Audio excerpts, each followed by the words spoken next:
Salut tout le monde, j'espère que vous allez bien. Donc voilà, c'est Tino, première vidéo sur ma chaîne.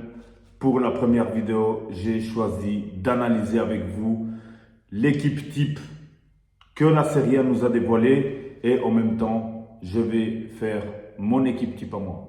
Let's go!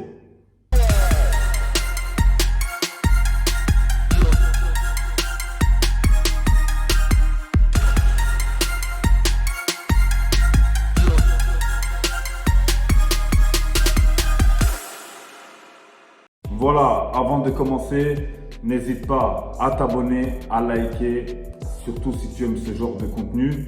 Et on va démarrer tout de suite avec l'analyse de la formation qui a été dévoilée par la Serie A.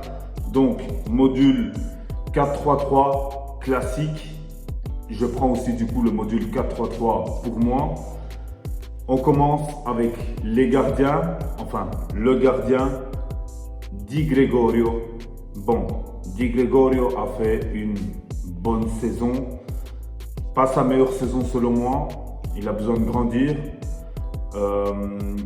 Pour ma part, je mets Sommer qui a fait une saison stratosphérique pour sa première en Serie A, 19 clean sheets. Ou alors les gars, je mets aussi Milinkovic-Savic qui a fait aussi une saison stratosphérique, qui lui enregistre 18 clean sheets. En ce qui concerne la défense, donc de gauche à droite, Hernandez à gauche, voilà, je pense que ça n'a pas été sa meilleure saison avec Milan cette année. Il a fait beaucoup mieux. Pour ma part, je mets Di Marco parce que voilà, je pense qu'il mérite bien plus que Hernandez. Les deux centraux, Bremer et Bastoni, les deux saisons stratosphériques aussi, très solides, fort dans les duels. Pour ma part, je laisse tel quel. Et à droite, Bellanova. Pour ceux qui ne connaissent pas Bellanova, il était à l'Inter l'année passée. L'Inter l'a vendu à Turin. Une très belle surprise. Je pense que c'est un joueur qui peut évoluer très vite. Donc, il mérite sa place dans cette défense. On part sur les milieux de terrain. Donc, Çalhanoğlu à gauche. Je pense que Çalhanoğlu a réalisé sa meilleure saison en Serie A. Il a performé de fou. Çalhanoğlu enregistre 13 buts et 3 passes décisives. Pour un milieu de terrain, c'est pas mal, même pas mal du tout. J'ai laissé la même chose pour ma part. À droite, Koopmeiners. Koopmeiners aussi les gars, grande saison pour lui avec l'Atalanta. Il s'est totalement relancé cette saison. Il enregistre 12 buts et 5 passes décisives. Pour le troisième, la Serie A a mis Dybala. Bon, Dybala s'est totalement relancé avec De Rossi parce que quand il y avait Mourinho, il avait quand même un petit peu de peine, j'ai envie de dire. Il a fait une très belle saison, je pense. Maintenant, il a été beaucoup blessé. Si c'est ce qui peut le pénaliser un petit peu pour mon choix, pour mon équipe à moi, parce que moi, oui, j'ai mis Dybala, mais à côté de lui, j'ai quand même mis Barella, même s'il a marqué beaucoup moins de buts.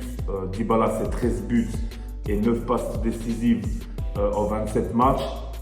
Barella, c'est beaucoup moins, je crois que ça tourne autour des 5 buts, si je ne me trompe pas, si je ne dis pas de conneries. Mais voilà, on connaît tous le joueur que c'est Barella. Pour moi, je le considère le meilleur milieu de terrain en Italie et un très grand milieu de terrain dans le football européen. On part sur l'attaque, on part de gauche. La Serie A a mis Leao. Sur ça, les gars, je ne suis vraiment pas d'accord là-dessus. Leao, pour le potentiel qu'il a, il a fait vraiment le minimum de ce qu'il pouvait faire. Sa nonchalance aussi, je pense que l'a pénalisé énormément. Est-ce qu'il avait beaucoup trop de pression au début de saison? Je ne sais pas. Mais pour moi, il ne mérite pas sa place dans le 11 de cette équipe. Et moi, je mets plutôt Kvaratskhelia, joueur de Naples, même si Naples n'a pas eu la saison qu'il devait avoir. Je pense que Kvaratskhelia a fait un meilleur rendement que Leao. Voilà, 11 buts et 6 passes décisives. Leao, ça tourne autour des 8-9 buts et 6-7 passes décisives. Mais voilà, Kvaratskhelia, selon moi, a été beaucoup plus décisif malgré la saison qu'il a fait avec Naples. On part à droite, ils ont mis Pulisic. Je suis assez d'accord avec eux. Je l'ai aussi mis dans mon équipe. Pulisic, c'est 7 passes décisives et 12 buts.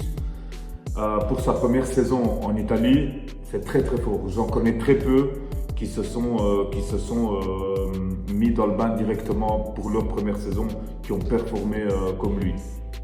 Et en attaque, les gars, qui d'autre que Lautaro Martinez, meilleur buteur cette saison en Serie A, facilement top 10 des meilleurs attaquants en Europe.